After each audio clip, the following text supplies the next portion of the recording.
Discuss, podcast bersama Dinas Kesehatan Daerah Istimewa Yogyakarta. Diabetes mellitus tipe 1 merupakan kondisi kadar gula darah yang tinggi akibat tubuh tidak menghasilkan cukup insulin. Diabetes mellitus tipe 1 ini tergolong penyakit autoimun yang biasanya terjadi pada anak-anak dan remaja. Lalu, apa penyebab diabetes mellitus tipe 1 ini? Bagaimana penanganannya dalam penanggulangan diabetes mellitus tipe 1? Kita akan memperbincangkannya dalam Discuss bersama Ketua Komisi D DPRD DIY Haji Kuswanto SIP dan anggota Perhimpunan Dokter Spesialis Penyakit Dalam Indonesia DIY, Dr. Raden Bowo Pramono, Spesialis Penyakit Dalam, Konsultan Endokrinologi, Metabolik, dan Diabetes, Vinasim.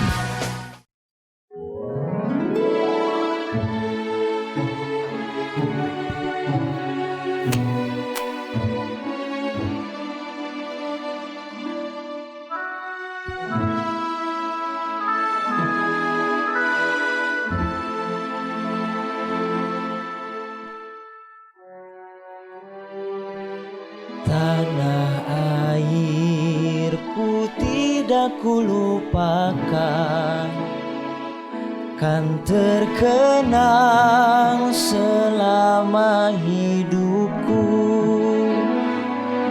Biarpun saya pergi jauh, tidak akan hilang dari kalbu. Tanahku yang ku cintai, engkau ku hargai.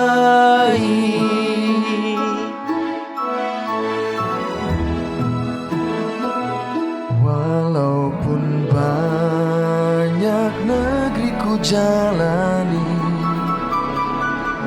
yang masyhur permai di kata orang. Biarpun saya pergi jauh, tidak akan hilang dari kalbu. Tanahku yang ku cintai,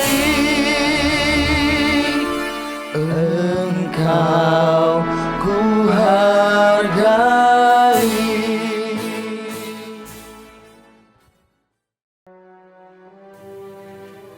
Diabetes mellitus atau DM adalah suatu penyakit atau gangguan metabolisme kronis dengan penyebab yang beragam dan ditandai dengan tingginya kadar gula darah disertai dengan gangguan metabolisme karbohidrat, lemak, dan protein sebagai akibat gangguan fungsi insulin. Diabetes terbagi menjadi 3 jenis, yaitu diabetes tipe 1, diabetes tipe 2, dan diabetes gestasional. Diabetes tipe 1 adalah kondisi kadar gula darah yang tinggi akibat tubuh tidak menghasilkan cukup insulin. Diabetes tipe 1 ini tergolong penyakit autoimun yang biasanya terjadi pada anak-anak dan remaja. Kadar gula darah dikontrol oleh hormon insulin yang dihasilkan oleh pankreas. Ketika makanan yang masuk ke dalam tubuh dicerna, insulin akan diproduksi agar gula darah dapat masuk ke dalam sel untuk diubah menjadi energi. Pada penderita diabetes, jumlah atau fungsi hormon insulin kurang. Akibatnya, tubuh tidak dapat mengolah gula menjadi energi. Diabetes tipe 1 ini lebih jarang terjadi daripada diabetes tipe 2. Diketahui hanya ada 9,5% penderita diabetes tipe 1 dari seluruh kasus diabetes di seluruh dunia. Penyebab dari diabetes tipe 1 ketika tubuh kurang atau tidak memproduksi insulin, akibatnya penderita diabetes tipe 1 ini memerlukan tambahan insulin dari luar. Kondisi ini berbeda dari diabetes tipe 2 yang terjadi. Hal tersebut diakibatkan oleh resistensi insulin, yaitu ketika sel tubuh menjadi kebal atau tidak responsif terhadap insulin. Belum diketahui penyebab pasti diabetes tipe 1 ini. Namun, kondisi ini diduga dipicu oleh faktor genetik dan gangguan kekebalan tubuh pasca infeksi virus. Gejala diabetes tipe 1 ini biasanya muncul pada usia anak-anak atau remaja. Akan tetapi, penyakit ini bisa juga baru dialami saat dewasa, meski sangat jarang terjadi.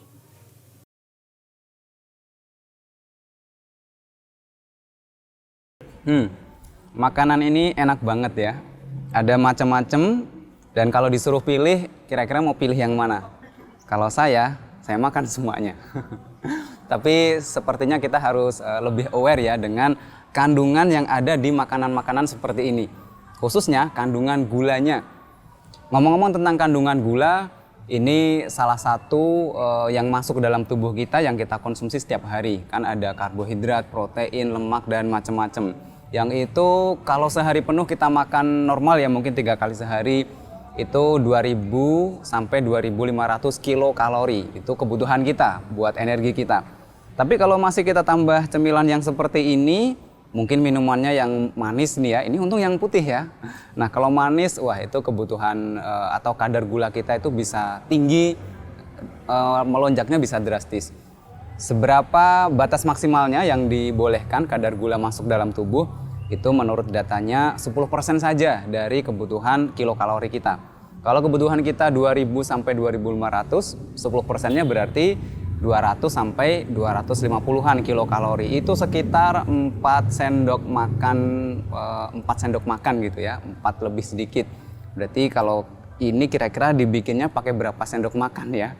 Kalau minuman segini dikasih gulanya seberapa banyak ya? Wah, kita perlu hati-hati nih agar tidak sampai terkena diabetes. Nah, kita akan ngobrolin diabetes nih bersama dengan di Discuss Podcast bersama Dinas Kesehatan Daerah Istimewa Yogyakarta. Oke, kita langsung simak saja obrolannya. Assalamualaikum warahmatullahi wabarakatuh. Salam sehat, sobat sehat. Jumpa lagi di Discuss Podcast bersama Dinas Kesehatan Daerah Istimewa Yogyakarta, di mana kita akan bahas tentang ini bagian dari sosialisasi dan juga promosi kesehatan tentang permasalahan kesehatan. Ada banyak sekali masalah-masalah kesehatan dan kita bahas salah satunya di episode kali ini adalah tentang diabetes mellitus. Ngomong-ngomong tentang diabetes ini mungkin secara awam kita taunya adalah penyakit gula begitu ya, atau mungkin ada yang mengistilahkan kencing manis, gula darah tinggi, macam-macam ya. Nah kalau sempat di searching atau googling mungkin ya, Anda akan menemukan penjelasan diabetes mellitus itu penyakit gangguan metabolik. Nah apa itu gangguan metabolik? Kemudian mungkin juga menemukan itu ada hubungannya dengan gula, lalu ada hormon insulin, pankreas. Nah itu apa juga itu hubungannya sehingga menyebabkan masalah gula darah. Dan apa juga bahayanya kalau seseorang punya masalah gula darah. Nah ini nanti akan kita obrolkan ya bersama narasumber kita. Nah ngomong tentang penyakit ini ternyata bisa dibilang sangat mengkhawatirkan. Karena dari data yang ada, dari WHO misalnya, di seluruh dunia itu yang mengalami penyakit ini, diabetes mellitus, angkanya sampai 420-an juta di seluruh dunia. Lalu kalau di Indonesia sendiri ini angkanya juga cukup mengkhawatirkan kalau kita tidak hati-hati begitu ya, sampai hampir 10% menderita diabetes. Nah, agar kita lebih aware, kita langsung obrolkan saja bersama narasumber kita. Kali ini ada Ketua Komisi D DPRD DIY, ini yang membidangi kesejahteraan masyarakat, ada Pak Haji Kuswanto SIP. Dan juga narasumber ahli kita, ada Dr. Raden Bowo Pramono, spesialis penyakit dalam KEMD Finasim. Beliau juga anggota PAPDI wilayah DIY atau Perhimpunan Dokter Spesialis Penyakit Dalam Wilayah Daerah Istimewa Yogyakarta. Baik, kita sapa. Assalamualaikum, selamat siang Pak Kuswanto, Dr. Bowo. Selamat siang, Assalamualaikum warahmatullahi wabarakatuh. Kabar sehat baik? Alhamdulillah sehat. Alhamdulillah baik. Ya. Ini kita ngomongin diabetes mellitus. Ini kalau secara awam orang taunya penyakit gula begitu ya, kencing manis atau mungkin mirip-mirip lah. Boleh sedikit dijelaskan dulu nih, diabetes itu seperti apa, Dokter Bowo? Diabetes mellitus adalah suatu penyakit yang ditandai dengan tingginya kadar gula darah. Jadi gula di dalam darah sangat tinggi, ya. Disebabkan daripada gula itu kan merupakan sumber daripada tenaga.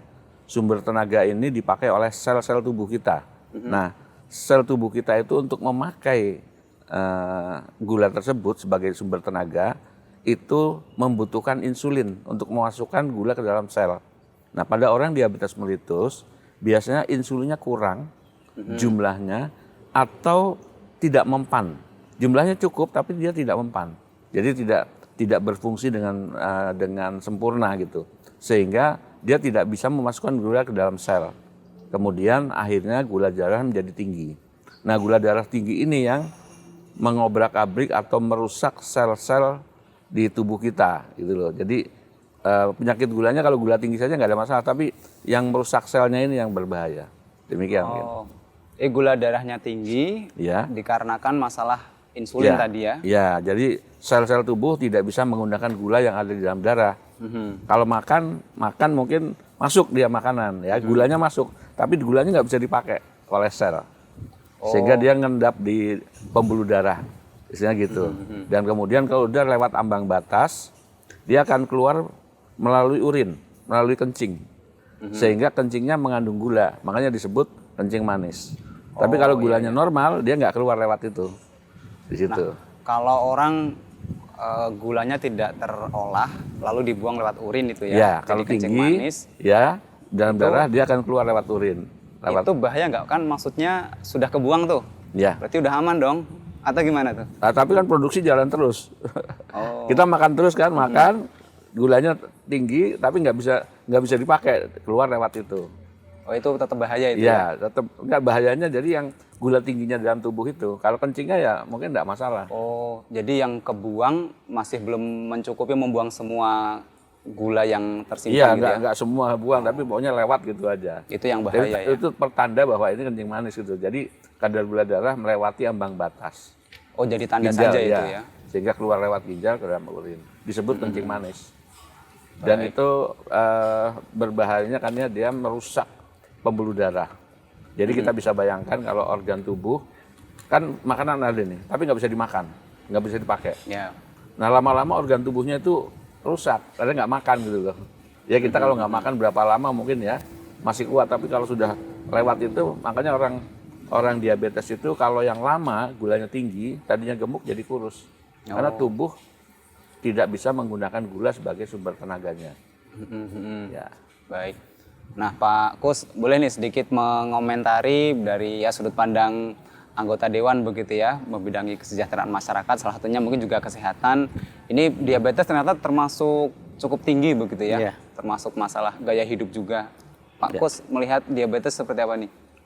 Kalau melihat diabetes yang kita bicarakan pada sore hari ini, dengan bahayanya yang jenengan sampaikan dan dampak di sana masyarakat kita itu makin tinggi yang terkena diabetes. Maka ini tugas Dinas Kesehatan untuk mensosialisasikan, mengedukasi kepada masyarakat. Nah, supaya masyarakat itu mengkonsumsi makanan gitu dok, yang benar, yang sesuai dengan aturan kesehatan. Menurut kami seperti itu. Baik. Nah, kembali tentang tadi makanan ya. Ini diabetes itu apa penyebabnya makanan saja? Tadi konsumsi gula yang tinggi, lalu ada apa gangguan tadi ya, hormon itu ya. Hormon insulin. Itu boleh dijelaskan tuh antara makanannya yang mengandung gula mungkin ya, tinggi sama pankreas dengan apa tadi insulin, apa memang penyebabnya itu? Ya, jadi pertama kali diabetes adalah penyebabnya kekurangan insulin.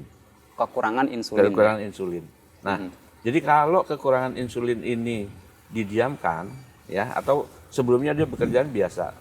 Tapi karena mulai kekurangan ini biasanya penyebabnya adalah keturunan, ya, terus gaya hidup yang makan selalu berlebih, sehingga dia pankreasnya keluar insulin banyak. Kalau banyak kan suatu saat pankreasnya lelah, sehingga jumlah insulin yang dikeluarkan juga turun. Nah pada saat itu dia bisa diabetes. Jadi makan yang terlalu banyak. Jadi salah satu obat daripada diabetes juga olahraga. Jadi pakai otot yang bergerak itu, otot-otot besar bergerak, itu dia memakan gula tanpa insulin. Sehingga gula bisa bagus. Makanya salah satu manajemen daripada diabetes adalah olahraga. Ya, minimal 30 menit per hari. Nah, jadi kalau kita makan banyak, ya, itu sebetulnya kalau masih dalam berkecukupan nggak ada masalah ya. Banyak tapi sesuai dengan kebutuhan. Tapi kalau sudah melebihi, maka gulanya itu akan ditimbun. Ya, berbentuk lemak. Lemak ini menyebabkan insulin itu tidak bekerja dengan baik. Yang tadi, insulinnya tidak mempan. Jadi kalau orang gemuk ini risiko untuk diabetesnya tinggi karena lemaknya juga tinggi. Disebabkan karena insulinnya tidak mempan atau disebut resistensi insulin. Ini yang perlu kita pahami betul sehingga konsumsi itu ya secukupnya.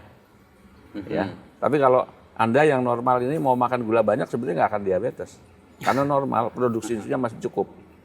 Tapi kalau yang memang sudah keturunan ya, jadi memang ada pankreasnya yang bekerjanya kurang sempurna ya dari keturunan itu atau juga tadi gemuk kan udah biasa dia makan banyak sehingga si pankreas itu lelah sehingga produksinya turun. Ya, ini yang menyebabkan diabetes mellitus. Ya. Ya. Kalau sepengamatan Pak Kus ini, yang masalah gaya hidup mungkin makanan yang kadar gula tingginya banyak, termasuk olahraganya kurang, banyak gak sih Pak? Ya banyak sekarang karena mereka olahraga disepelekan. Padahal itu penting sekali ya dok. Ya. Olahraga minimal setengah jam per hari. Ini harus dilakukan. Nah, ini supaya tadi untuk misalkan insulin pun tidak mempan dengan olahraga tinggi, dokter sudah mengatakan itu bisa mengurangi. Ya. Nah, maka perlu masyarakat itu diberi edukasi berkaitan dengan masalah supaya apa kita tidak kena diabetes. Nah, yang menarik ini kan kalau makanan yang kadar gulanya tinggi itu kan enak ya. Oh ya. Kan enak. Di satu sisi olahraga itu bagi sebagian orang nih Ya. males tuh. Betul. Jadi udah makanannya enak, olahraganya males nih. Nah, gimana Pak Gus lihatnya? Ya kita memberi penyadaran saja kalau memang males ya itu resikonya tanggung sendiri kan gitu. Seperti saya walaupun usia saya 68, saya olahraga tetap rutin. Maka makan yang mengandung gula tinggi pun saya tidak masalah kok. Saya cek general check up juga normal semua, cuman lemak jahatnya saya itu satu-satunya lemak jahat. Nah itu yang saya antisipasi. Mungkin dikurangi goreng-gorengan kan gitu dok. Ya. Kalau lain normal saya. Ya makanya monggo saja kita tinggal sampaikan pada masyarakat kalau memang tidak mau melakukan olahraga secara rutin ya itu resikonya tanggung sendiri kan gitu. Ya. Nah, tadi Dokter Bawa sempat menyebutkan ada yang kaitannya gen gitu ya? Ya. Turunan Gitu ya. Itu apa yang membedakan kalau itu hasil konsumsi berlebih dengan mungkin dia normal, olahraga wajar, tapi kemudian kena diabetes juga, Ya. memungkinkankah? Ya bisa. Jadi kalau gen itu keturunan memang tidak bisa dilawan istilahnya, nggak bisa kecuali dengan terapi gen ya. Sekarang memang sedang berkembang ini di Fakultas Kedokteran UGM juga sedang mengembangkan terapi genetik untuk pasien berbagai macam penyakit termasuk daripada diabetes ya. Nah yang penting adalah sekarang utamanya kita masyarakat itu adalah gaya hidup. Jadi kan penyebab, jadi risiko, jadi gejala-gejala dulu ya, gejala diabetes itu ada satu, banyak makan, banyak minum, sama banyak urin, banyak pipis, ya, banyak kencing. Jadi disebut 3P, polifagi, banyak makan, banyak minum, polidipsi, ya banyak minum, sama poliuri. 3P sama satu lagi adalah penurunan berat badan yang tidak diketahui sebabnya. Itu gejala diabetes, ya. Nah, kemudian penyebab diabetes tadi kekurangan insulin, baik kekurangannya secara absolut, jadi benar-benar nggak ada. Contohnya pada bayi, ya pada bayi itu anak kecil tuh pankreasnya biasanya rusak karena tadi ada kelainan autoimun dan lain-lain. Iya. Bukan keturunan loh. Ini pada bayi beda. Keturunan biasanya ketemunya malah pada usia dewasa. Ya, tapi pada bayi biasanya kerusakan daripada pankreasnya sendiri sehingga tidak menghasilkan insulin. Disebut diabetes tipe 1. Ya. Kalau tipe 2 yang banyak di sekitar kita ini, tipe 2 ya karena kegemukan, segala gaya hidup. Nah, terus tipe lain ya akibat daripada obat-obatan misalnya. Akibat minum banyak obat steroid ya yang menyebabkan biar gemuk atau obat asma ya atau obat penyakit lupus itu meningkatkan kadar gula darah karena obat tersebut melawan insulin sehingga gulanya naik. Nah, kalau dikonsumsi terus-menerus apalagi tanpa sepengetahuan dokter ya, biasanya banyak yang pasien beli sendiri, biar gemuk beli sendiri gitu. Nah, ternyata dia lama-lama menjadi diabetes. Nah, kemudian terakhir yang tipe keempat adalah diabetes gestasional. Diabetes gestasional adalah diabetes yang diketahui atau didiagnosa pada saat ibu itu hamil. Jadi waktu belum hamil dia nggak diabetes, normal. Tapi begitu dia hamil, karena si bayi untuk tumbuh itu dia membutuhkan growth hormone namanya. Nah, growth hormone ini melawan insulin, sehingga pankreasnya kalah. Insulinnya turun, kurang atau kalah sama growth hormone, sehingga gulanya naik. Yang cukup baik adalah biasanya kalau dia ditangani dengan baik pada saat dia hamil, begitu dia lahir dia bisa gula darah menjadi normal lagi. Karena growth hormonnya udah berkurang. Ya. Tapi kalau pada saat hamil dia tidak ditangani dengan baik, biasanya kan pakai insulin ya. Kalau orang hamil itu dia nggak pakai, tahu-tahu datang sudah keadaan koma, mau lahir harus operasi. Nah itu biasanya habis lahiran dia tetap diabetes. Jadi permanen dia. Jadi itu ada beberapa macam penyebab diabetes, ada tipenya juga bermacam-macam. Terus kemudian yang perlu diperhatikan juga faktor risikonya. Baik. Jadi orang yang akan jadi tadi tipenya ya. Terus kemudian siapa saja sih yang akan berisiko menjadi diabetes? Pertama kali tadi sudah sebutkan adalah keturunan. Kedua, orang yang hipertensi. Jadi kalau hipertensi itu harus suka ngecek gula juga. Karena dia patofisiologi atau penyebabnya tuh hampir sama, yaitu resistensi insulin. Ya, hipertensi sama diabetes. Jadi ini dicek juga gulanya kalau hipertensi. Ketiga adalah kegemukan. Jadi kalau pasien yang gemuk, overweight ya, itu dia karena produksi insulin kan banyak tuh dari pankreas. Lama-lama dia lelah. Nah, lelah itu dia diabetes. Jadi jumlah produksinya insulin kurang. Terus ketiga punya penyakit jantung, dia juga berisiko. Ya, keempat yang hamil. Terus ada dislipidemi, jadi kolesterolnya tinggi ya. Kadar kolesterol tinggi ya, itu bisa menyebabkan diabetes. Baik. Ya karena tadi sensitivitas kurang. Terus terakhir umur ya. Jadi banyak diabetes yang timbul pada saat umur di atas 40 sampai 45. Ya jadi biasanya sampai umur 40 check up segala macam normal, tapi begitu 40 ke atas dia mulai diabetes. Itu karena kelelahan pankreas juga. Jadi memang gaya hidup ini bisa kalau orang yang sudah berisiko ini bisa dicegah itu dengan cara olahraga, makannya diatur gitu. Ya, jadi ini salah satu manajemennya. Baru obat-obatan. Nah, mengenai olahraga tadi mungkin Pak Kus yang bisa berperan di sini karena coba kita lihat zaman dulu olahraga nggak bayar kan, mau jalan kaki, sepedahan gitu. Sekarang olahraga ke gym bayar, sewa stadion bayar, dulu lapangan bola di sawah. Kalaupun cari yang gratis, beli sepatu juga.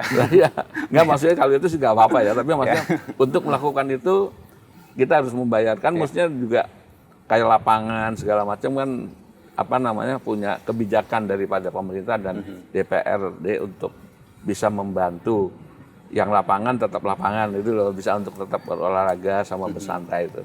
Baik. Itu mungkin. Nah itu Pak Gus. Ya.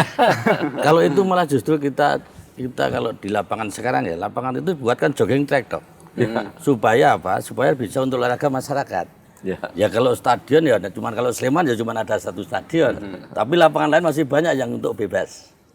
Dan bahkan difasilitasi jogging tracknya dibuatkan. Dulu kan tidak ada jogging tracknya, cuma lapangan terbuka saja. Saya rasa kalau itu olahraga murah itu sebetulnya masih banyak. Mau lari ya pakai sendiri, mau nyepeda kalau punya sepeda sendiri kan. Saya rasa tinggal orangnya sekarang. Kalau ini ngomongin aturan ya Pak ya? Iya. Mungkin nggak sih dibuatkan aturan seperti misalnya ada aturan wajib menyediakan buku undang-undang semacam perpustakaan itu ya di layanan masyarakat ini wajib menyediakan fasilitas olahraga, track jogging misalnya di kontak hotel, masjid misalnya bahkan tuh ada aturannya begitu. Di setiap hotel gitu atau fasilitas apa? Ya contohnya mungkin di hotel ya, tapi bisa diterapkan di mana saja. Tapi poinnya aturan menyediakan fasilitas kesehatan, olahraga, fasilitas olahraga. Ya kalau fasilitas kesehatan ya memang itu harus ya. Dan yang sekarang yang diutamakan kita berpikirnya masalah disabilitas Mas yang harus diperhatikan fasilitasnya. Karena mereka hak dan kewajibannya sama dilindungi undang-undang. Tapi misalkan dalam sebuah hotel itu harus dibuatkan jalan yang betul-betul bisa diakses oleh mereka. Kantor itu harus, masjid juga seperti itu, harus ada tempat wudhu yang bisa dipakai orang disabilitas. Tapi kalau kita membuatkan perda tentang fasilitas olahraga di setiap hotel tidak mungkin itu Mas. Karena sudah ada sendiri di situ, ada stadion yang khusus untuk olahraga. Atau misalnya di satu dusun gitu, satu dusun wajib ada fasilitas olahraganya, lapangan misalnya tuh. Ternyata ada juga dusun-dusun yang nggak punya lapangan nih sekarang gitu, nggak punya tanah lapang. Ya, memang sebetulnya gini loh Mas. Jadi yang pengembang di masing-masing wilayah itu sebetulnya aturannya ada fasumnya. Fasum itu ditiadakan karena mengurangi keuntungan, akhirnya terjadi seperti itu. Habis ya. Ya, habis dipakai untuk unit rumah. Nah akhirnya misalkan meninggal pun nanti nyewa di kampung yang di luar perumahan. Nah ini ya yang namanya aturan, dibuatkan aturan mesti ada yang nabrak, itu sudah dalilnya lah seperti itu. Ya, kalau tadi dari beberapa penjelasan Dokter Bowo kan ada tentang tipe-tipe diabetes, ada faktor resiko, pencegahannya. Ini menurut Pakku sendiri, masyarakat secara umum memahami itu belum? Belum, menurut saya ya? belum paham. Siapapun yang ya sama-sama masyarakat ya. Yang menjadi wakil masyarakat pun belum paham seperti yang disampaikan sama Dokter Bowo tadi. Kan gitu. Karena beliau memang ahlinya kan. Nah, ya mungkin acara ini untuk ini kan sebagai sosialisasi ke masyarakat juga. Apa yang disarankan nih bentuk sosialisasi agar masyarakat ya paham begitu disebut diabetes, ya secara umum paling tidak nangkep bahwa itu upayanya begini, dia harus banyak olahraga, kurangi konsumsi gula semacam itu. Jadi gini Mas, kami kan mitra dinas kesehatan. Dalam raker kami itu sudah ada program yang namanya Germas Mas. Oh iya. Gerakan masyarakat hidup sehat itu tidak henti-hentinya disosialisasikan oleh dinas kesehatan sampai ke turun ke masyarakat bawah. Yang diundang dalam sosialisasi paling tidak kader kesehatan di tingkat dusun. Supaya apa? Kader-kader mengembangkan di dusun itu sendiri. Dari Germas itu misalkan cara hidup, gerakan hidup masyarakat hidup sehat. Olahraga teratur minimal setengah jam per hari. Sayur dan buah terkonsumsi, istirahat cukup dan sebagainya. Ini sebetulnya sudah dilakukan Mas. Sudah ada perangkatnya juga ya itu ya. Sudah bagus ya. Cuman yang namanya kader kesehatan di masyarakat itu tidak ada yang namanya gaji Mas. Ya mau tidak mau yang memang kepeduliannya tinggi terhadap kesehatan mereka sampaikan. Tapi yang kepeduliannya rendah mana mungkin mereka nyampaikan. Ini tantangannya itu ya. Baik, Dokter Bowo, ini tadi kan ada tipe-tipe ya. Mungkin kita fokus di tipe satunya dulu deh. Bahasan diabetes mellitusnya. Mungkin tipe 2 boleh nanti di episode selanjutnya nih ya. Tipe 1 tadi disebutkan autoimun ya salah satunya ya? Ya, banyak autoimun. Boleh dijelaskan yang tipe 1 lebih detailnya itu apa penyebab orang kena diabetes tipe 1? Kalau diabetes tipe 1 itu diabetes sebutnya nama lainnya adalah diabetes yang tergantung insulin. Jadi maksudnya begini, jadi orang itu harus diberi obat insulin. Ya, kalau tidak diberi obat insulin dia akan jatuh ke dalam keadaan koma ketoasidosis. Karena apa? Pankreasnya sudah habis. Dia tidak bisa menghasilkan insulin lagi. Pankreasnya memang tidak menghasilkan. Karena tadi proses autoimun, jadi ada perusakan pankreas akibat autoimunnya. Nah, itu dia harus mendapat insulin. Ya, jadi kalau nggak dapat insulin dia akan jatuh koma. Nah, kalau koma ini bisa menimbulkan kematian. Nah, ini banyak kalau tipe 1 itu pada anak-anak. Ya, pada bayi, anak-anak ya umur 5-6 tahun tuh banyak yang ini. Ya mungkin nanti yang betul ahli adalah dokter Profesor Madarina ya kalau di Jogja kalau itu, sama Dokter Yuda Patria. Nah, diabetes tipe 1 ini itu biasanya tidak sampai dewasa. Dulu tidak sampai dewasa karena dia butuh insulin. Padahal insulin itu harganya mahal. Ya, tidak semua pasien mampu. Tapi alhamdulillah sekarang insulin tercover oleh BPJS. Jadi udah ada di situ. Makanya sekarang kalau kita lihat di poliklinik diabetes tipe 1 banyak yang remaja, dewasa, bahkan tua. Ya, jadi kalau dulu nggak, anak kecil ya sudah banyak meninggal ya. Tapi akibat kemajuan ya alhamdulillah negara kita, BPJS pemerintah tuh bisa memfasilitasi adanya insulin ya untuk diabetes semuanya, tipe 1 maupun tipe 2. Oleh karena itu umur daripada penderita diabetes 1 sekarang sudah mulai meningkat ya. Bahkan banyak yang mahasiswa, sekarang pasien saya mahasiswa dengan diabetes tipe 1. Ya, jadi alhamdulillah. Nah, ini biasanya diabetes tipe 1 itu memang kualitas hidupnya ditandai dengan tubuh yang kurus ya, karena insulinnya kurang. Sehingga tubuh nggak bisa itu. Makanya diberi suntikan dari luar sehingga dia bisa mulai mengkonsumsi gula atau makanan yang dimakan dia. Kalau dulu nggak, dia hanya mengendap di darah terus dibuang lewat kencing itu. Yang disebut kencing manis ya. Tapi sekarang dengan adanya insulin, alhamdulillah mereka menjadi lebih dewasa bahkan tua ya, jadi itu. Baik, nah itu berarti autoimun ya, bukan gaya hidup. Bukan, kalau gaya hidup yang tipe 2. Tipe 2 ya. Ya, tapi yang banyak di sekitar kita kan yang gaya hidup. Ya.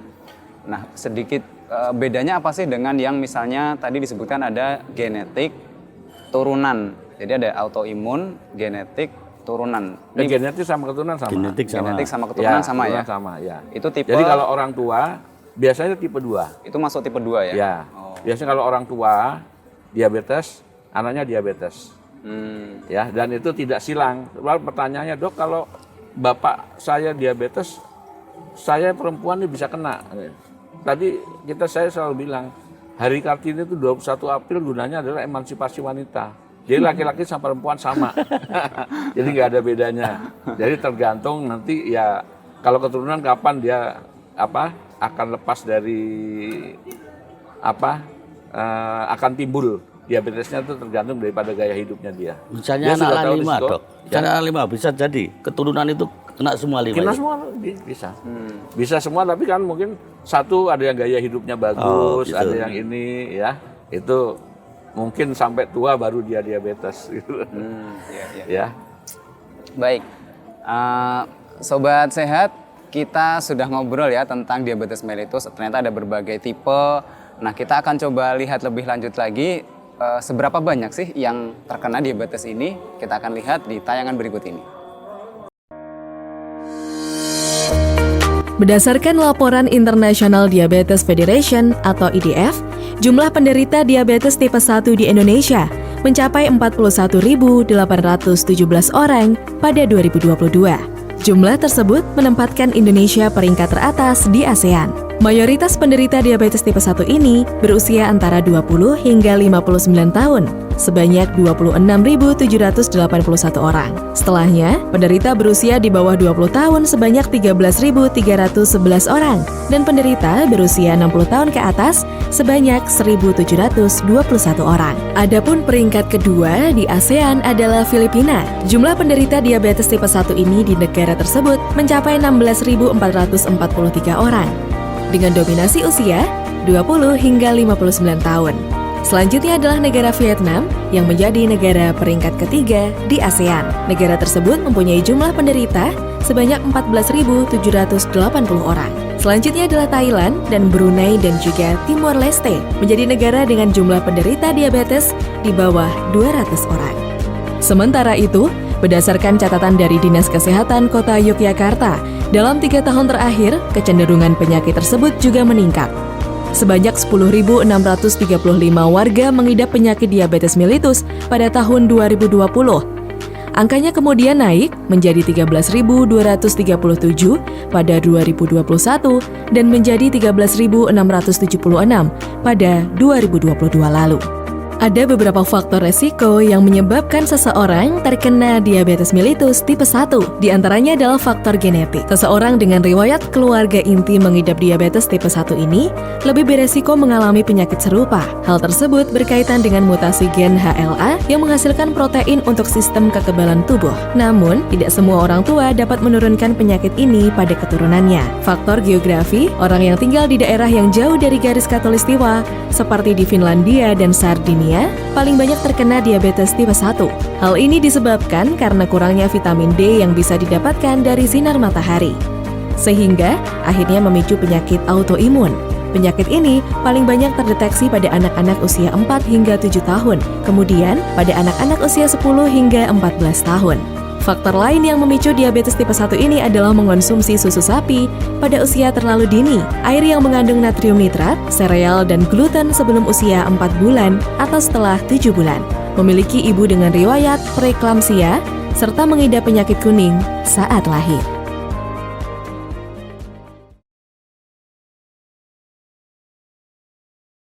Sobat Sehat, itu tadi tayangan dari data-data ya terkait penderita diabetes. Ternyata angkanya memang cukup tinggi, jadi kita memang harus aware ya, baik ke diri kita sendiri, juga orang-orang di sekitar kita, termasuk keluarga kita. Nah, kita lanjutkan lagi ya obrolannya bersama narasumber kita di Discuss bersama Dinas Kesehatan Daerah Istimewa Yogyakarta, di mana podcast ini bagian dari sosialisasi dan juga edukasi, termasuk promosi kesehatan seputar masalah-masalah kesehatan.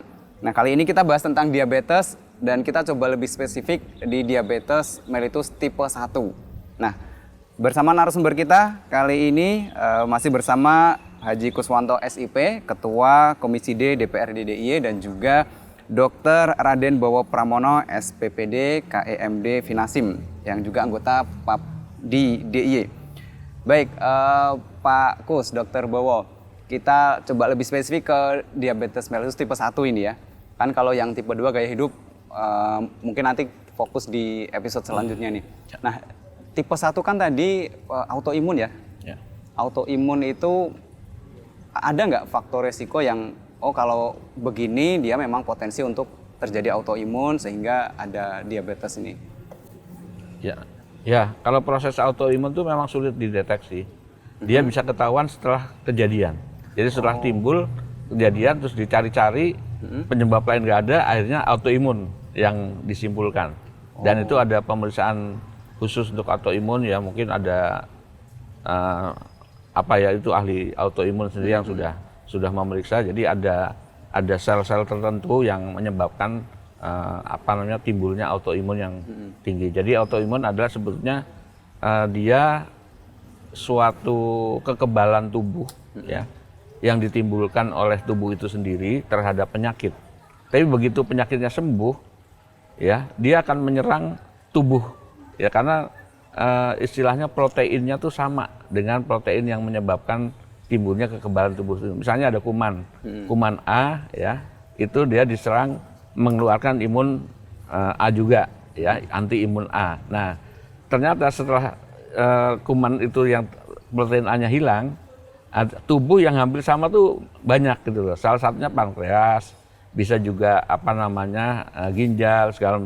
Jadi autoimun bisa menyerang kemana-mana, bisa ke ginjal, ke pankreas, ke jantung, ya.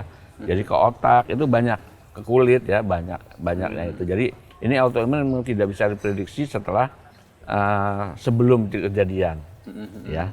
Tapi mungkin sekarang teknologi yang canggih ya, mungkin bisa mendeteksi begitu lahir, dicek mengandung ini enggak atau enggak sama enggak dengan orang tuanya yang autoimun gitu loh. Sehingga itu yang perlu bisa dilacak. Demikian. Jadi autoimun itu bisa dilacak sebelumnya ya, tapi rata-rata tuh kejadiannya setelah timbul gitu loh. Timbul baru autoimun gitu loh. Itu karena pun ketika timbul dicari nggak ketemu ya, baru ketemunya gitu. Jadi autoimun gitu. Istilahnya tersangka terakhir. Ya. Baik. Itu. Nah, berarti kalau bicara pencegahan khusus yang autoimun ini ya sebenarnya sulit ya. Toh. Ya nggak mungkin misalnya ini ada misalnya yang tadi keturunan nggak mungkin saya nggak boleh nikah sama ini karena diabetes. Itu Pencegahan. kan banyak itu di novel-novel. Ya, nikah ini. Jadi itu memang nggak ini. Ya. Nah, kalau dari Pak Kus nih, mungkin ada nggak yang tergambar ketika ini ranah kebijakan, mungkin aturan, pengawasan juga, anggaran juga. Ketika ternyata ada penyakit-penyakit yang muncul ini karena autoimun, sedangkan mungkin pengawasannya, deteksinya butuh teknologi gitu ya Pak ya? Ya. Nah, seperti apa nih Pak Gus? Ya, saya rasa itu kan yang lebih tahu dinas kesehatan. Sedangkan dinas kesehatan dengan mitra komisi kami. Nah, apapun yang diprogramkan dari dinas kesehatan yang berkaitan dengan autoimun tadi, ya kami mendorong dong. Karena ini kami juga merasa sebagai wakil masyarakat kalau sampai kejadian seperti itu dan merebak di DIY khususnya ya, kan, jangan sampai seperti itu.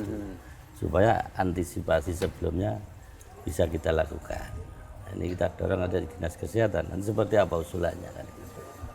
Kalau untuk sosialisasi secara umum lagi nih, kan tadi diabetes tipe 1, kalau yang secara umum lagi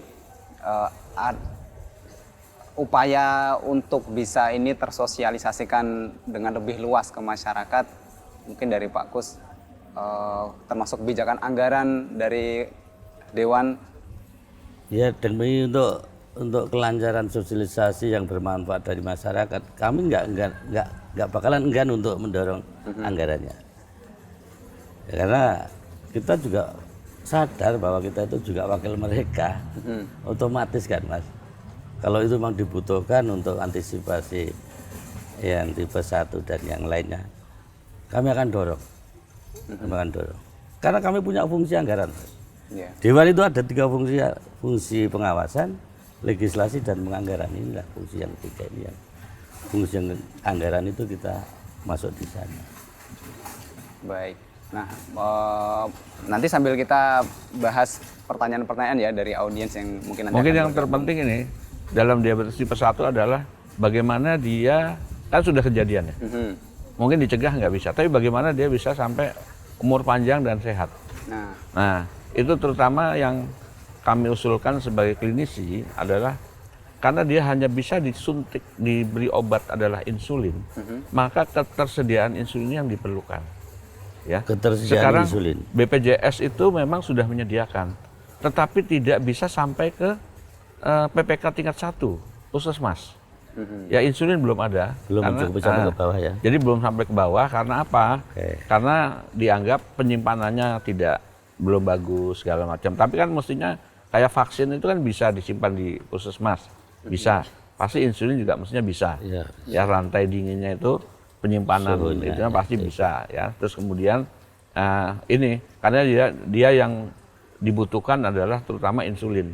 Kalau tidak ada di PPK tingkat 1, dia harus ke PPK tingkat 2 dengan proses rujukan yang lebih rumit, ngantrinya apanya. Kalau sudah jelas penyakitnya dan obatnya, saya rasa itu sudah bisa disediakan di PPK tingkat 1 atau di puskesmas. Nah, ya, ini jadi yang ini benar Dokter mungkin Bawa tadi. distribusinya tadi. Insulin yang disediakan sampai ke tingkat puskesmas Ya, kan gitu. ya paling nggak puskesmas karena di situ ada dokter yang mengawasi gitu loh. Ya, dan untuk DIY sendiri, untuk puskesmas bahkan perawat untuk diabetes itu sudah kita latih. Ya, hampir sebagian besar kita latih bersama dinas kesehatan. Itu kita latih untuk bisa menangani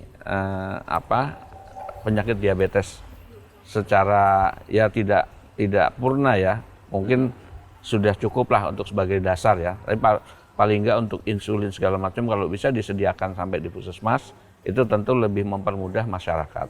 Ya, karena tidak hanya diabetes tipe 1 aja, tipe 2 juga butuh insulin banyak. Karena pankreasnya sudah memang berkurang ya. Karena umur, karena selama ini dijejas oleh tablet yang memacu keluarnya insulin dari pankreas, jadi kayak diperes terus, nah, lama-lama dia butuh insulin. Nah, ini kalau bisa sampai di puskesmas ya. Di situ kan udah jelas ada dokternya ya. Kecuali kalau di puskesmas pembantu segala macam nggak ada dokter, mungkin boleh tidak ya, tapi paling dekat dengan masyarakat kan puskesmas. Ya, nggak usah sampai ke rumah sakit apalagi itu, karena itu sudah bisa. Cuman yang kebijakan ini yang belum, Pak. Mungkin Iya. Oke. mungkin bisa dibantu mengenai itu. Iya. Demikian mungkin dari saya. Baik, nah, nanti kita coba bahas poin tersebut ya, sambil Ya. kita tunggu sebentar. Baik. Nah, berarti ada dorongan begitu ya, dorongan agar ketersediaan insulin itu bisa sampai di Obat-obatan tingkat ya, insulin, puskesmas terutama ya? insulin ya. Berarti sejauh ini kalau ada masyarakat yang terkena diabetes itu dirujuk begitu ya? Iya, Rumah dirujuk untuk insulinnya. Kalau tablet-tablet sudah ada sebagian di Karena itu mahal, puskesmas. dong. Insulin itu Apa? mahal. Insulin mahal, cuman kalau BPJS bisa kan sebetulnya nggak ada masalah. Cuman di sananya belum tersedia gitu loh. BPJS belum menyediakan sampai di puskesmas. Mungkin dengan pengadaannya itu yang iya, mungkin pengadaan segala macam mungkin ada kan sudah wajib diberikan terhadap setiap rakyat Indonesia itu kan sudah akan mengampu. Nah, cuman kok belum sampai di sana itu aja dari usulan dari kami sebagai klinisi gitu. baik. Nanti Pak Kus bisa ikut bagian dari pengawasan barangkali itu ya Pak ya. Ini kan merupakan aspirasi. Aspirasi yang harus kita tangkap. Seperti yang disampaikan Dr. Bowo tadi bahwa insulin itu baru ada di rumah sakit besar. Ya. Sedangkan masyarakat di bawah itu dekatnya di puskesmas kan Ya. gitu. Dengan puskesmas belum sampai insulin ke sana. Ini perlu dorongan seperti yang disampaikan beliau tadi. Ya kayak di Gunung Kidul Ya. dapat insulin harus ke Wonosari padahal di pelosok lain puskesmas ada. Gitu. iya. Ya kan biayanya, kosnya lebih mahal dari obatnya nanti. Ya. Nah, ini termasuk ke tantangan tersendiri Iya. begitu ya. Semoga Jadi bisa distribusi diupayakan. ini kita kalau bisa memang lebih merata lagi.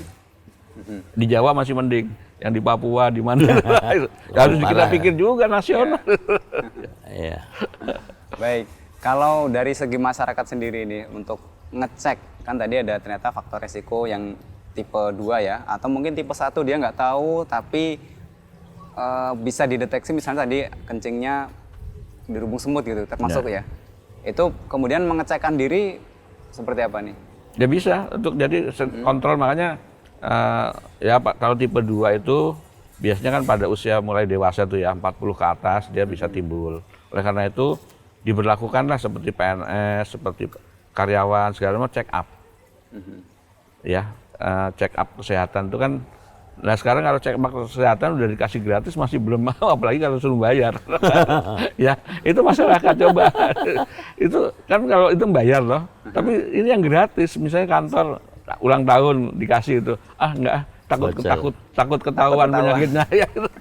Justru kalau dideteksi, jadi kayak diabetes itu kalau dideteksi secara awal, itu komplikasi tidak timbul. Jadi komplikasi kita tahu dia menyerang jantung, ginjal, mata ya sampai kebutaan segala macam. Itu kan orang yang terserang itu mungkin obatnya dikasih sama BPJS tapi mau orang sampai buta walaupun dapat dari BPJS, kalau bisa tidak. Oleh karena itu yang utama dari kita adalah pencegahan. Nah, pencegahan itu sekarang sudah kita latih Posbindu, Pak. Jadi kami sudah melatih Posbindu. Itu sudah dari dokter Puskesmas kita latih, dia melatih kader-kader di Posbindu untuk mendeteksi. Jadi siapa yang gejalanya ini dicek gulanya begitu tinggi kirim Puskesmas.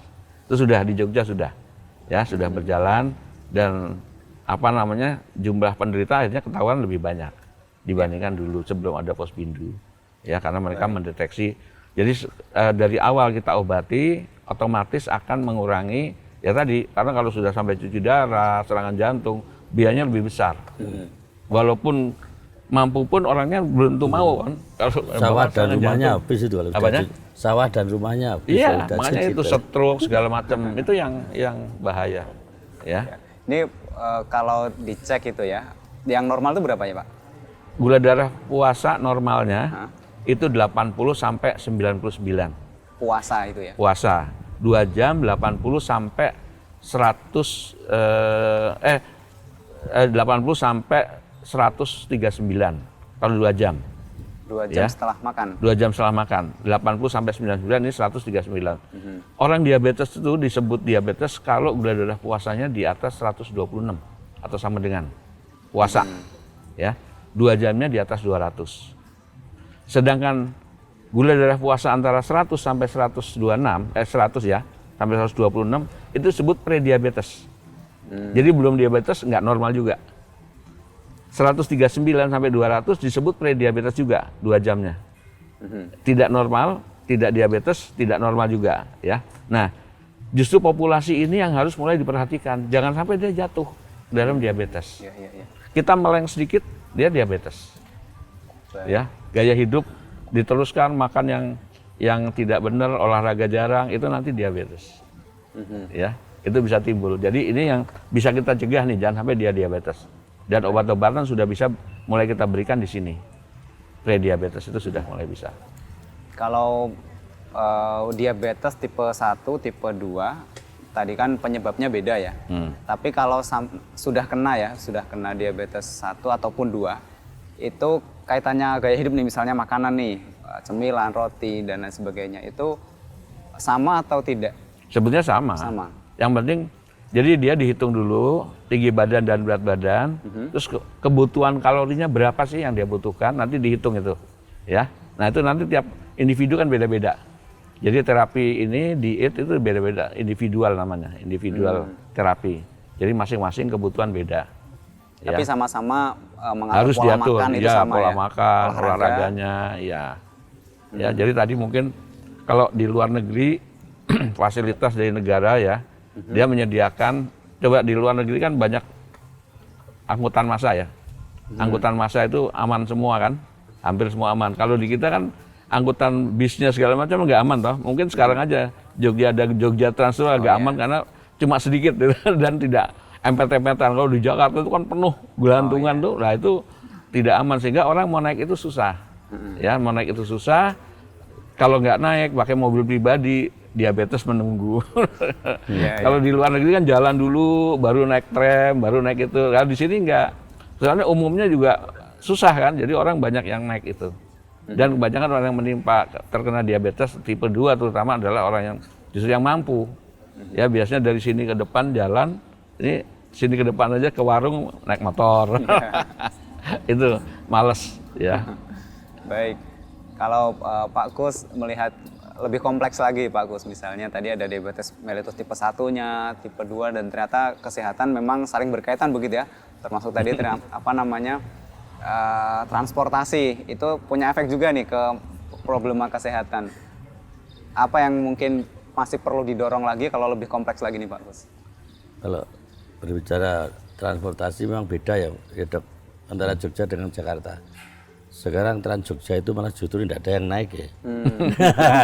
Coba lihat kosong terus itu. Ya anggaran sia-sia menurut saya juga. Tapi apa perlu nanti ada voucher bagi masyarakat untuk menggunakan Trans Jogja supaya apa? Kreditnya Jogja akan terhindar. Tapi gimana? Setiap hidung punya kendaraan sih sekarang di DIY ini. Jadi kita siapkan transportasi pun. Ya. Tapi maksud saya pemerintah Jogja sudah lumayan menyediakan transportasi yang aman. Betul. Kalau di Jakarta. Jadi kebutuhan sama ketersediaan karena kosong kan berarti kan cukup sebetulnya. Iya. Tapi kalau di luar kota kan kurang. Betul, sehingga itu yang menyebabkan kurang nyamannya naik transportasi itu. Ya, naik transportasi kalau berempet-empetan kan seperti copet apa segala macam ya. Sehingga kan orang mau naik itu ragu-ragu kan. Ya, sehingga mereka akhirnya bawa mobil sendiri, bawa motor sendiri. Nah, udah itu tidak ada olahraganya nih kan, biasanya jalan. Ke halte itu kan mestinya jalan, nanti naik jalan lagi. Kalau di kota besar hampir nggak ada itu. Apalagi sekarang mudah adanya Gojek segala macam. Itu.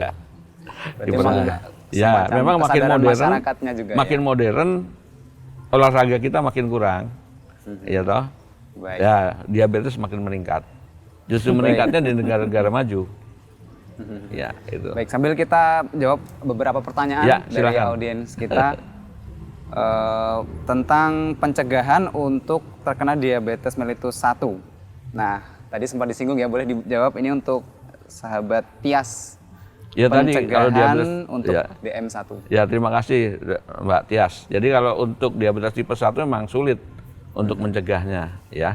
Kecuali kita bisa mendeteksi dari awal apakah dia pankreasnya masih bagus apa enggak. Tapi itu pun kan akibat daripada kerusakan pankreas yang menyeluruh gitu loh. Tapi kalau kerusakannya seperti diabetes tipe 2 itu kan pelan-pelan ya, sehingga itu bisa dicegah tuh, progresnya itu bisa dicegah dengan atur gaya hidup. Tapi kalau diabetes tipe 1 ya biasanya sulit dicegah itu, ya. Tapi paling enggak kita berusaha supaya dia umurnya makin panjang.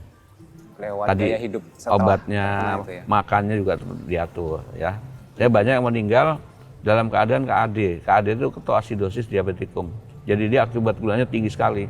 Biasanya kalau telat nyuntik. Atau jadi makanya saya bilang kalau dulu nggak ada insulin banyak yang meninggal. Kalau sekarang karena telat nyuntik itu. Sudah ada, nggak mau kontrol, insulin habis, jauh gitu misalnya, ya itu tadi.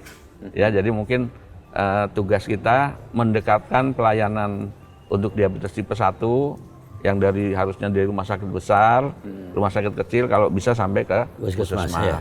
Nanti kalau ini ada kesulitan baru dikirim ke rumah sakit yang besar. Gitu. Demikian. Berarti untuk DM1 ini lebih ke pencegahan agar tidak lebih parah lagi Ya, begitu ya. ya. Baik, ini ada pertanyaan menarik nih. Gigi goyang. Gigi goyang ini termasuk ciri diabetes bukan ya, Dok? Kalau gigi goyang bukan. Bukan. Ya, bukan, tapi biasanya orang diabetes itu higienenya memang kurang ya. Sehingga dia misalnya ada lubang.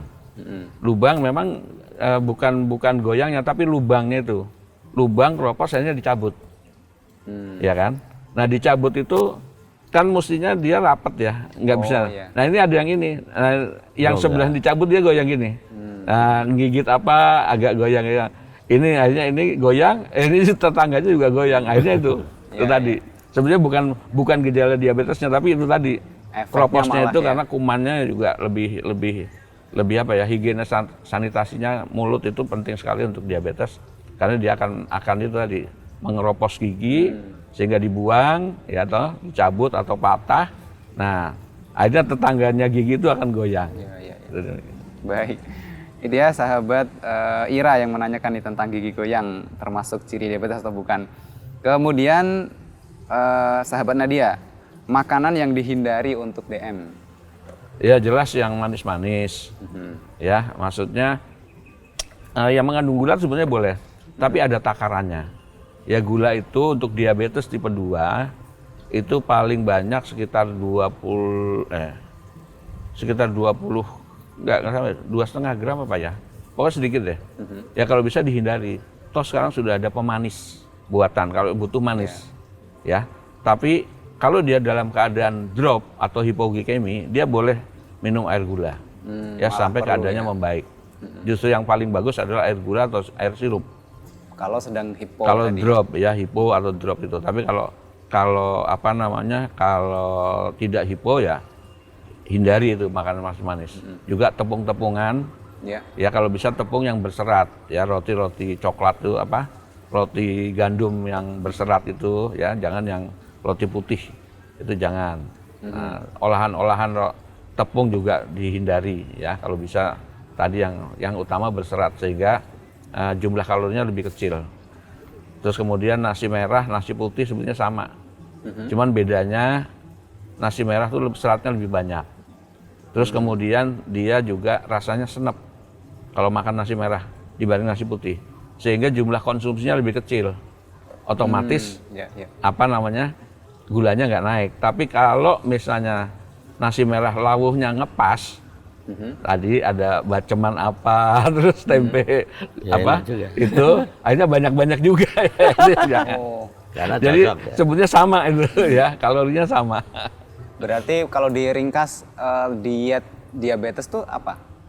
Diet diabetes dihitung kebutuhan kalorinya, ada karbohidrat, ada lemak, ada protein, tergantung daripada masing-masing. Kalau lemaknya tinggi ya jangan makan lemak gitu loh. Kita cek tuh. Jadi individual.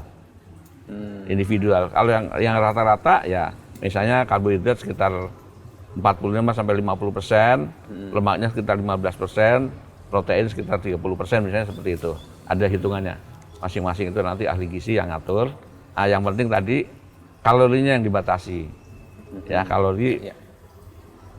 Jadi orang sering hipo tuh karena lihat makanannya gede ya, tapi ternyata kopong, kalorinya nggak ada. Misalnya kue sus itu kan kopong ya. Diisi fla. Nah kalau fla manis itu tinggi gulanya, tapi kalau isinya apa ragu ya, yang daging itu mesti gulanya kecil ya, lebih kecil dibanding yang itu tadi. Baik. Ya. Ngomong-ngomong tentang makanan nih, tadi disebut roti sus juga. Pak Kus, nah ini kan pekerjaannya kan rapat ya, meeting ya. Kan pasti banyak tuh makanan cemilan. Tipsnya apa nih Pak Kus biar bisa tetap makan sehat tuh? Ya, setelah mendengar Dokter Bowo tadi ya kita ya lihat-lihat setelah Lihat-lihat ada yang ngawasi nggak? Kita tahan lah Bang, ini untuk diri kita sendiri. Pak Kus apa biasanya hobi makanan favoritnya apa nih? Manis itu hobi saya. Oh. Tapi saya enggak punya gen. Nah, nggak punya gen, ya olahraga kami Kalau tidak jaga. diabetes nggak ada pantangan. Oh. Ya, tapi kalau diabetes, tapi untuk mencegah diabetes, tadi kan salah satunya adalah usia tua. Jadi risiko Pak Kus ke arah diabetes lebih besar Ya, ya dibandingkan Mas Farhan ini ya. Nah itu jadi mulai mengurangi. Yang misalnya nih ada nih makanan gini disuguhkan di rapat gitu kita makan karena enak gitu ya. Tapi biar tetap sehat ternyata misalnya olahraganya atau konsumsi apanya perlu nggak diimbangi apa begitu? Ya nggak juga ya, tetap kita harus bisa nahan terhadap makanan itu. Ya karena kalau kita boleh nanti makanannya iya tapi antinya enggak gitu, olahraganya enggak. sama aja. Ya, itu tadi, itu biasanya seperti itu diawali ya kan, wah maaf dok, ini saya gulanya jelek karena lebaran. Duh, jangan nyalain lebaran. Lebaran tuh wajib kita syukuri, kita nikmati. Tapi tadi tetap yang terpenting kalau diabetes adalah jamu, Pak. Ya. Jamu. Jamu apa Jamu. itu, Dok? Jaga mulut jangan banyak makan. Oh, gitu. Saya mau tanya jamu apa nih? Jaga mulut, jangan banyak makan. Baik. Kita cek pertanyaan lain ya. Nah ini sahabat Iwan nih, peran pemerintah sendiri untuk permasalahan kesehatan, apalagi DM, ini seperti apa? Mungkin sepengamatan Pak Kus dan ketika di lapangan Pak Bowo melihatnya. Pak Kus dulu boleh nih. Ya peran pemerintah dia berkaitan dengan diabetes tadi yang disampaikan ditanyakan. Ini sudah ada masukan tadi sebetulnya dari Dokter Bowo tadi bahwa itu insulin itu yang paling baku. Dari baku ya paling tidak puskesmas itu ada suplai insulin dari pemerintah kan gitu, supaya karena insulin itu mahal ya dengan adanya subsidi pemerintah untuk sampai ke tingkat puskesmas ya paling tidak masyarakat tidak keberatan lah untuk mengupayakan insulin tadi. Baik, kalau Dokter Bowo Ya, di lapangan, jadi kalau tadi yang saya usulkan sebenarnya insulin itu sudah ada, barangnya ada, cuman tidak sampai, di belum puskesmas sampai ya. sana karena tadi mungkin distribusinya segala macam, atau kepercayaan terhadap dokter puskesmas dalam memberikan kurang. Ya, padahal itu yang sudah kita tingkatkan supaya mereka percaya diri, ahli ya, ahli dalam memberikan sehingga ngatur dosisnya itu kan penting sekali. Udah kita ajari, sehingga itu nanti bisa. Kalau yang sulit baru dikirim ke kita. Jangan setiap yang harus mendapat insulin datang ke kita, terutama diabetes tipe 1 ya. Kalau mereka sudah tahu dosis biasanya kan tinggal nulis meneruskan aja. Sudah dipahamkan Dok? Apanya? Sampai ke puskesmas? Sudah kita latih, sudah kita pahamkan. Nah, tinggal dulu alasannya adalah penyimpanannya. Penyimpanan insulin harus begini-begini. Tapi kan selama ini vaksin kan Bisa disimpan juga. di sana Iya, juga dan puskesmas bisa berjalan ya. Bisa berjalan mestinya itu hampir sama. Hampir sama dengan insulin ya. Dilihat bukan listriknya jangan sampai mati. Ini segala macam. Dulu kan saya ingat di puskesmas pakai lampu apa? Jadi ada kulkas yang pakai itu loh. Lampu semprong itu. Nggak boleh mati sehingga itu bisa dingin untuk penyimpanan vaksin segala macam. Ya mungkin untuk insulin mungkin seperti itu, teknologinya pasti bisa lah. Zaman sekarang nggak ada. Dan listrik udah ada di mana-mana kan. Itu di situ. Terus kemudian yang penting lagi adalah membantu menyadarkan masyarakat dari pemerintah apapun caranya, karena dengan mendeteksi dini penyakit diabetes maka biaya yang akan dikeluarkan pemerintah itu lebih kecil dibanding kalau sudah datang dengan komplikasi yang berat ya. Jadi kita latihlah kader-kader supaya bisa mengetahui siapa yang berisiko dan kemudian kita cek. Dan jangan lupa masyarakat juga untuk check up dalam bentuk apapun. Hanya cek gula darah aja kayak misalnya seperti itu, ya. Itu dicek supaya tahu, oh ini diabetes, yuk kita berobat gitu loh. Jadi ada ajakan supaya, jadi kader-kader ini kalau di Jogja sudah hampir rata-rata yang ada Pospindu itu sudah paham, ya. Kalau nggak salah sudah dibagikan alat juga untuk ngecek segala macam, sehingga mereka lebih lebih aware, ya. Tinggal tadi bagaimana kalau sudah ketahuan obatnya apa, karena mereka kan tidak boleh memberikan resep kader itu, ya dikirim ke puskesmas yang ada dokternya. Kemudian usul kami lagi adalah puskesmas dilengkapi obat-obatnya, karena tidak setiap obat bisa diberikan kepada penderita tertentu. Misalnya gagal ginjal, adanya di sini adalah metformin misalnya, ada mungkin metformin itu salah satu obat. Ini nggak bisa diberikan pada yang udah ginjalnya terganggu, harus ada obat lain. Nah ini kebanyakan di puskesmas obatnya hanya 2 macam atau 1 macam gitu, sehingga ini juga buat mereka yang sudah tahu sulit untuk memberikan obat yang pas, karena nggak semua orang obatnya sama. Itu. Penyakitnya beda-beda juga. Iya, karena ada yang dengan jantung, ada yang dengan ginjal, itu obatnya beda-beda itu. Baik. Nah ini karena waktu kita nggak terasa sudah di penghujung acara, boleh terakhir, walaupun tadi sudah dihimbau juga ya untuk masyarakat, Pak Bowo, Pak Kus, terakhir pesan untuk masyarakat, sahabat sehat, Ya, Dr. Bowo. baik, pesan dari saya yang baru kita sampaikan, bagaimana cara mendeteksi atau tahu gejala ini sampaikan. Dari masyarakat sampaikan ke saudara, ke tetangga, ya. Punya nggak gejala seperti ini? Kemudian begitu ada, ayo kita periksakan. Sehingga kalau kita lebih awal mengetahui diabetes, maka lebih awal pula komplikasi diabetes yang berat itu bisa dihindari, ya. Jadi jangan pesimis terus diabetes terus nanti begini-begini, enggak. Itu bisa dihindari. Kalau kita sering kontrol atau diterapi dengan benar. Demikian. Baik. Pak Gus, buat sahabat sehat. Ya, sebagai closing statement saya, sekaligus sebagai wakil rakyat, saya berpesan lakukan gerakan masyarakat hidup sehat di masing-masing warga masyarakat di DIY, supaya dengan gerakan masyarakat hidup sehat seperti asupan yang dimasukkan dalam tubuh kita, sayur dan buah itu harus, kalau perlu tidak merokok, istirahat cukup, dan olahraga minimal setengah jam mohon dilakukan, sehingga kesehatan masyarakat dia selalu terjaga. Harapan kami seperti itu. Baik.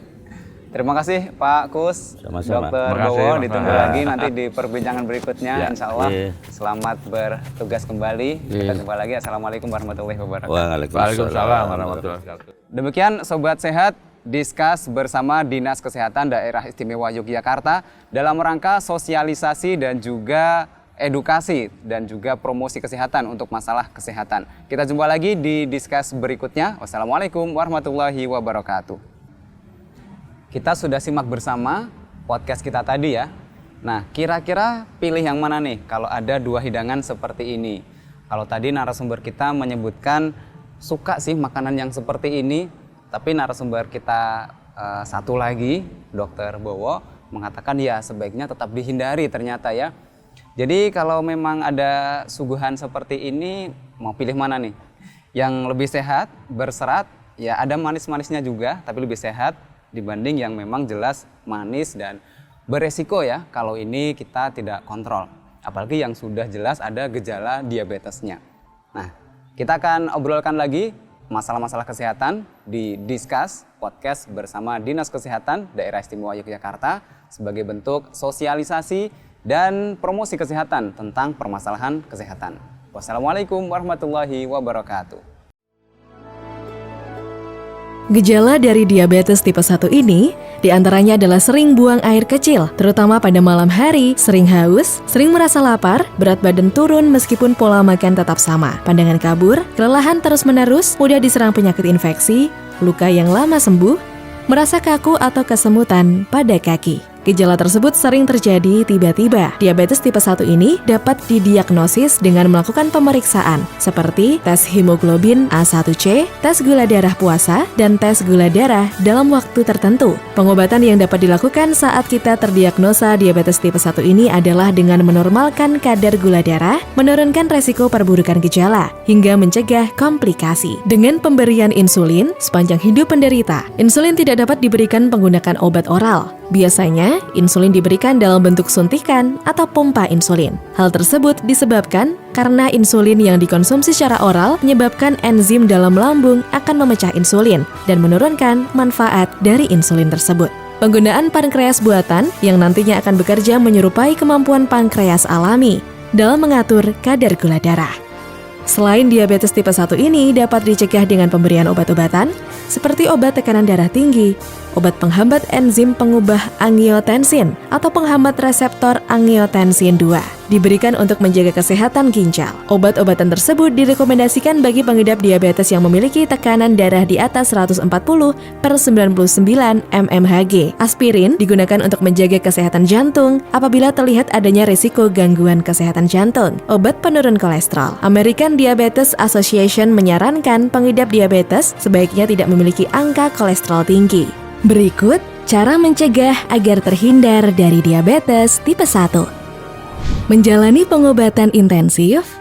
Jika terdapat anggota keluarga yang mengidap diabetes tipe 1, silahkan jalani tes DNA untuk mengetahui adanya gen pembawa atau penyakit diabetes tipe 1 di dalam tubuh Anda.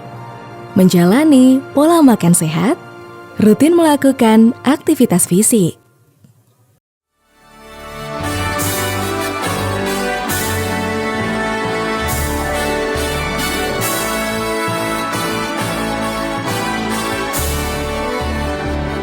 Biarpun saya pergi jauh, tidak akan hilang dari kalbu.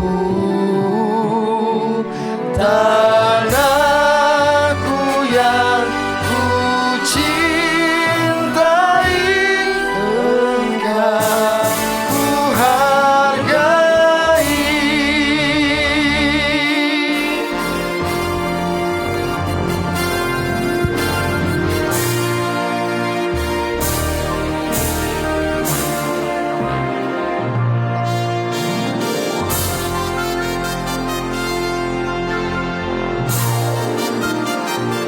Tetapi kampung dan rumahku, di sanalah ku rasa senang. Tanahku tak ku lupakan, kau ku banggakan.